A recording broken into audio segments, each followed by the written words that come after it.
Welcome to study IQ। I am Amit वरिदी किलोर। China is going through two major crisis जिसके world wide economy पर ramifications हो सकते हैं।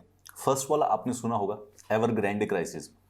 सम एनालिस्ट आर सेइंग कि Evergrande might be the Lehman moment for the China. Lehman moment उसको इसलिए कहा जाता है कि जो 2008 का फाइनेंशियल क्राइसिस था, वर्ल्ड वाइड जो डिप्रेशन था, it actually began with the bankruptcy of an investment bank जिसका नाम था लेहमन इन्वेस्टमेंट बैंक्स। So, अगर Evergrande, which is a real estate firm of China, which is the second largest real estate firm of China, जिसके ऊपर इस समय 350 billion dollars का date है, कर्जा है, इसको इस साल इंटरेस्ट में 37 बिलियन डॉलर देने हैं, जो कि ऐसा लग रहा है कि शायद वो इस बात पे डिफॉल्ट कर जाएं। डिफॉल्ट करेंगे तो वो बैंकरप्सी फाइल कर सकते हैं, एंड अगर बैंकरप्सी फॉल करते हैं तो एवरग्रांडे विल फॉल। चाइना का रियल एस्टेट की सेकंड सबसे बड़ी कंपनी एवरग्रांडे अगर फॉल होती है तो इसका इफेक्ट सिर्फ और सिर्फ चाइना पर नहीं होगा कि वर्ल्ड वाइड इकोनॉमी पे होगा, विद द पॉसिबिलिटी कि बेसिकली एक और एटलीस्ट सम लेवल का डिप्रेशन या रिसेशन ये दोबारा से स्टार्ट कर दे वर्ल्ड इकोनॉमी पे। And this is the thing with the world economy right now. World economies are so connected with each other कि एक कंट्री के अंदर अगर कोई मेजर प्रॉब्लम होती है तो उसकी जो रेवर्बेशंस है वो सारे की सारी वर्ल्ड इकोनॉमी में, हर एक डोमेस्टिक इकोनॉमी के अंदर भी होती है। द सेकेंड मेजर प्रॉब्लम, ये लेहमन ब्रदर्स बनता है या नहीं बनता है, that is actually for the next 6 months, वो बाद में पता चलेगा, and there is a possibility कि प्रोबेबली मैनेज हो जाए।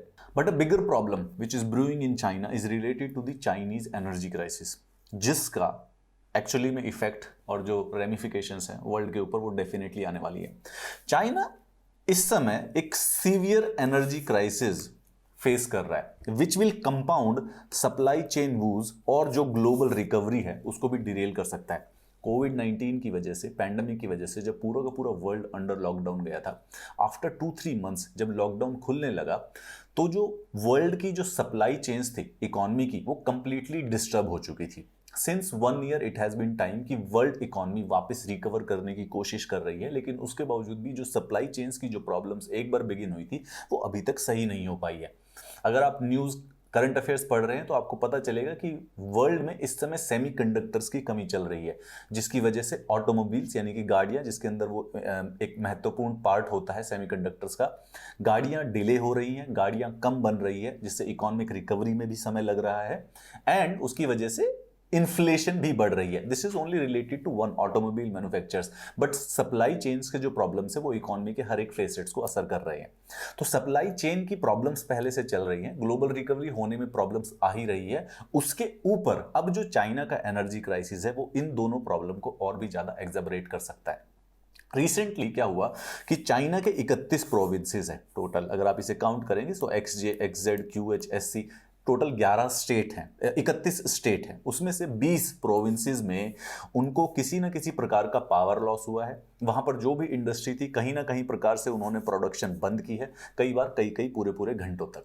और जब चाइना अपनी प्रोडक्शन बंद करता है, लेट्स से कि अगर उन्होंने दिन में 6 घंटे भी अगर चाइना ने प्रोडक्शन बंद कर दी तो समझ लो कि पूरे के पूरे साल का सामान डिले हो गया। मिलियंस ऑफ हाउस होल्ड्स, ये तो इंडस्ट्रियल हो गया प्रोडक्शन के बेसिस पर, and then the residential also. China के जो रेजिडेंशियल हाउसेज हैं वहां पर भी, primarily speaking in the north east of the country, वहां पर पावर नहीं है, and they have not been able to use electricity to heat और to light up their homes. So just to repeat and reiterate the same कि ये China के energy crisis के basically visible impacts हैं कि वहाँ की जो फैक्ट्रीज हैं उन्होंने अपनी प्रोडक्शन बंद कर दी है due to the lack of energy.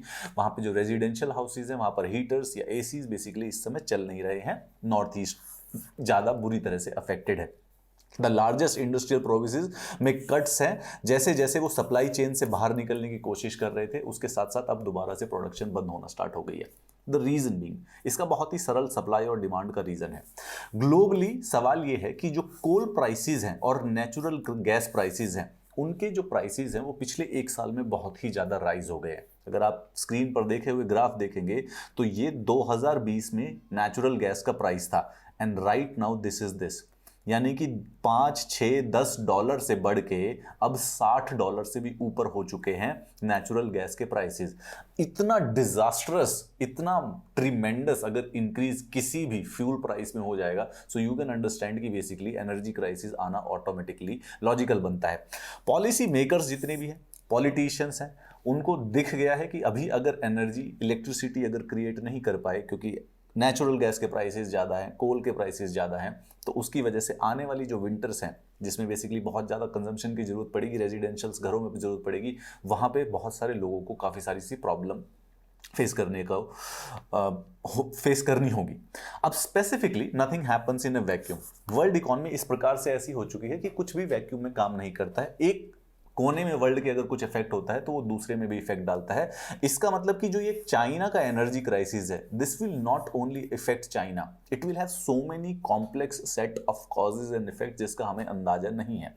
It is important कि इकोनॉमी एक इंटरकनेक्टेड वेब ऑफ एक्टिविटी है। Besides the normal rhetoric and the political rhetoric of China versus India, या ये सब कुछ हम सब की, चाइना की, इंडिया की, यूएस की इकॉनमी एक दूसरे से इंटरनली इतनी इंटरकनेक्टेड है कि किसी भी देश में किसी भी प्रकार का कुछ इफेक्ट होता है तो उसके दूसरे देश में भी असर देखने को मिलते हैं। नेचर की कनेक्टिविटी को बताने के लिए कभी कभी एक मेटाफर दिया जाता है कि when a butterfly flaps its wings in Los Angeles, there might be a volcano eruption in Indonesia. एक दूसरे से इतनी कनेक्टेड है नेचर, उसी प्रकार से वर्ल्ड इकॉनमी ही उतनी कनेक्टेड है।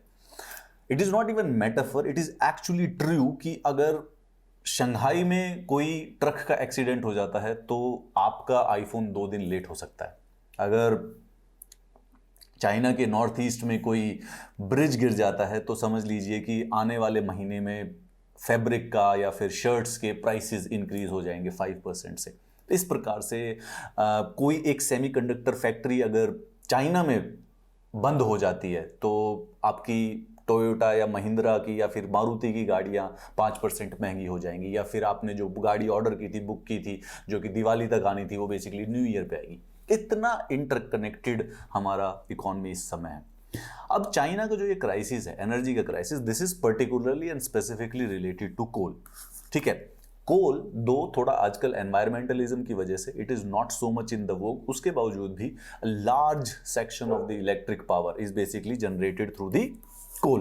अब सिंपल बात है, कोल को बर्न किया जाता है, उस हीट से बेसिकली पानी को उबाला जाता है, पानी स्टीम पैदा करता है, उस स्टीम से एक टरबाइन चलाते हैं और उससे इलेक्ट्रिसिटी बनती है। ये हमारा बेसिक है। This is why the coal is necessary for the energy production. China is facing a crisis in the coal. Reason भी, उसके कई सारे रीजन है, आगे देखते हैं। इकोनॉमिक्स 101 सिंपल कहता है कि किसी भी चीज को अगर हम स्टडी करना चाहते हैं तो सप्लाई वर्सेस डिमांड का खेल होता है। सप्लाई का मतलब एनर्जी प्रोडक्शन से रिलेटेड होता है, डिमांड का मतलब जो कि एनर्जी कंजम्पशन से रिलेटेड। सो दो पहलू हैं, सबसे पहले सप्लाई, प्रोड्यूस कैसे हो रही है एनर्जी, उसमें कौन कौन सी प्रॉब्लम आ रही है, एंड दूसरा कंजम्पशन, यानी कि किस प्रकार से कहां कहां पर यूसेज हो रही है। अगर प्रोडक्शन कम होगी, कंजम्पशन बढ़ेगी, तो हमारा नेचुरल लॉजिक है कि एनर्जी क्राइसिस हो जाएगा। This is what is happening in China right now. Demand for coal and the electricity, basically अगर इलेक्ट्रिसिटी की डिमांड बढ़ती है तो कोल की बढ़ जाती है, डायरेक्टली प्रोपोर्शनल एक दूसरे से, is very high and rising.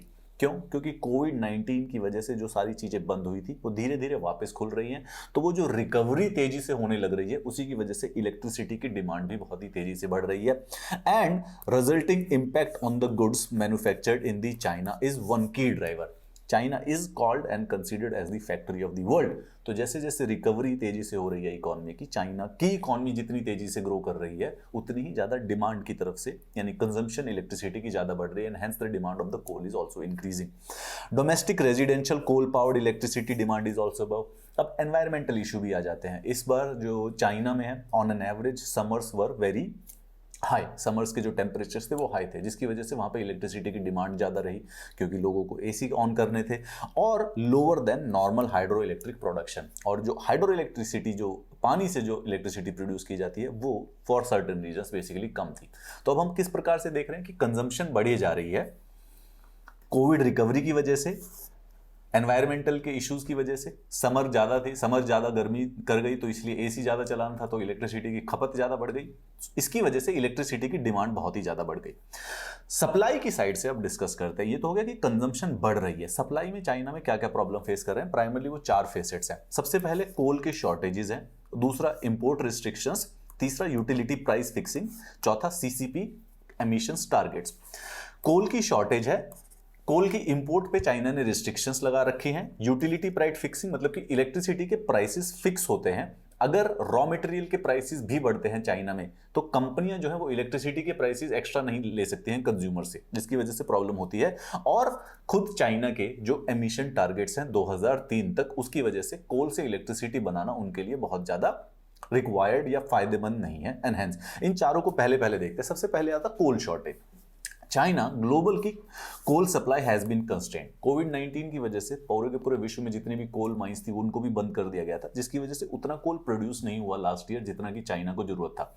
China is the largest importer of the coal in the world, ठीक है। उसके साथ साथ क्योंकि आजकल कोल काफी एनवायरमेंटली हार्मफुल माना जाता है, तो कोई भी नए इन्वेस्टर या नए उसके अंदर पैसा इन्वेस्ट नहीं करना चाहते, नए कोल थर्मल प्लांट्स खोलने की कोशिश नहीं करते हैं। So new entrants are not going into the coal production. उसकी वजह से rising global coal prices haven't led to new supply entering the market.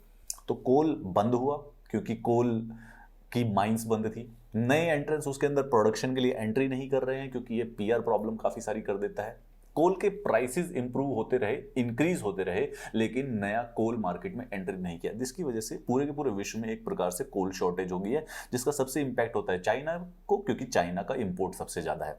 दूसरा, कोल सप्लाई तो कंस्ट्रेंड है ही है, उसके बाद चाइना ने कुछ स्टेप्स भी लिए थे जिससे ये प्रॉब्लम और ज्यादा एग्जास्परेट हो गई। क्यों? चाइना के ऑस्ट्रेलिया के साथ थोड़े से पॉलिटिकल इश्यूज चल रहे हैं। ऑस्ट्रेलिया ने बोल दिया उनको कि कोविड-19 के ऊपर इन्वेस्टिगेशन होनी चाहिए। इसके बेसिस पर उन्होंने ऑस्ट्रेलियन इंपोर्ट्स को कट कर दिया।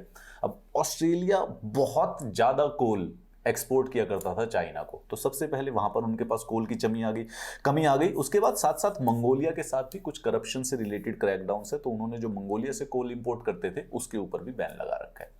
वर्ल्ड में कोल शॉर्टेजेस है, उसके बाद चाइना ने कोल की इंपोर्ट के ऊपर भी कई सारी सी प्रॉब्लम क्रिएट कर दी हैं, ऑस्ट्रेलिया से रिलेटेड एंड मंगोलिया से रिलेटेड। इसके साथ साथ एक इंटरेस्टिंग बात यह है कि चाइना में जो यूटिलिटी कंपनी होती है, यानी कि इलेक्ट्रिसिटी कंपनीज हैं, they face standard pricing which is set by the government.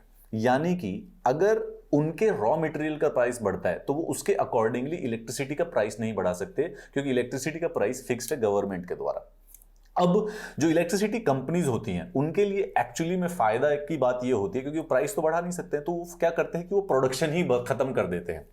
Utilities are often better off shutting production, तो उन्होंने प्रोडक्शन ही बंद कर दी। क्यों? क्योंकि instead of actually producing at a loss, better है कि प्रोडक्शन की ना जाए और वेट किया जाए 6, 7, 8 महीने का, जब तक बेसिकली गवर्नमेंट प्राइस तो खुद अपने मन से ना बढ़ा दे। तो इसकी वजह से और इलेक्ट्रिसिटी कम होने लग गई। And the emission targets, Xi Jinping ने वर्ल्ड स्टेज पर डिक्लेयर किया हुआ है कि 2030 तक China will peak in their emissions, और उससे ज्यादा एमिशंस कभी भी आगे जिंदगी में नहीं करेंगे। So there is a lot of emission targets which has been set by China. उसी प्रकार से एमिशन टारगेट्स पे सेट होने की वजह से कोल की जो इंडस्ट्री है वो सबसे ज्यादा इफेक्ट होती है, क्योंकि सबसे ज्यादा जो एमिशंस होते हैं वो कोल के द्वारा किए जाते हैं। अब यहाँ पे एक एंड पे तो स्ट्रक्चरल सर्ज हो रही है डिमांड में, कोविड रिकवरी की वजह से, समर्स के हॉट होने की वजह से, विंटर्स आ रही है तो उसकी वजह से हीटर्स बहुत चलेंगे, तो डिमांड बहुत ही ज्यादा, कंजम्पशन बहुत ज्यादा बढ़ रही है। दूसरा, there are significant supply challenges and the dislocations and hence the supply and the demand mismatch.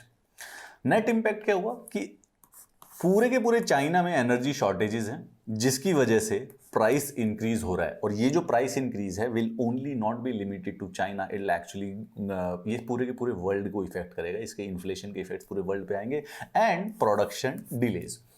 तो आने वाले समय में जो चीजें हैं वो थोड़ी सी महंगी तो होने वाली ही हैं, और उसके साथ साथ specifically it will be delayed also, ठीक है। गाड़ियां थोड़ी सी डिले होंगी, तभी तो बेसिकली थार पे 12 महीने की वेटिंग चल रही है, क्योंकि सेमीकंडक्टर नहीं मिल रहे हैं महिंद्रा को। सप्लाई चेन्स का मतलब ये होगा कि सप्लाई चेन्स की जो प्रॉब्लम्स है वो अभी भी अगले और आने वाले 6 महीने तक चलती रहेंगी। कंज्यूमर्स, हमारा क्या नुकसान है भाई साहब? सारी की सारी चीजें महंगी होंगी, इन्फ्लेशन। अब हमारी इंटरकनेक्टेड इकोनॉमी में ये है कि ये इफेक्ट सिर्फ चाइना तक नहीं रहेगा, इसका इफेक्ट पूरे के पूरे वर्ल्ड की सारी सप्लाई चेन्स पर जाएगा और सारे के सारे कंज्यूमर प्रोडक्ट्स के ऊपर भी जाएगा।